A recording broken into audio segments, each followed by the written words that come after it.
आदम, तू कौन है? तू कहाँ से आया? तेरा वजूद कैसे हुआ? किसने तुझे पैदा किया? किसने तुझे इल्म और अक्ल दिया? तू अपनी बनावट पे नज़र कर, तू किस तरह बनाया गया। तू एक लुत्फ़े से जन्म पाया। तेरे अंदर रूह किसने डाली? तेरा दिल धड़क रहा है मगर तेरे अख्तियार में नहीं।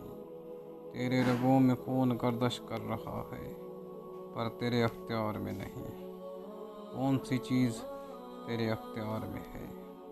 तू क्या लाया था और क्या लेकर जाएगा? तू कहाँ से आया था और किधर को जाएगा? मिट्टी से बना था, मिट्टी में मिल जाएगा। फिर तू इतना मगरूर क्यों है? अपने अल्लाह से इतना दूर क्यों है? तुझे नमाज के लिए वक्त नहीं मिलता, तुझे कुरान के लिए वक्त नहीं मिलता। वक्त तेरे हाथ से निकलता जा रहा है। कल को वक्त तो होगा पर उस वक्त तू न होगा। वक्त के लपेटे में आकर तू वक्त खो बैठेगा। ऐ इब्ने आदम, वक्त के लपेटे में आकर तू वक्त खो बैठेगा। तू वक्त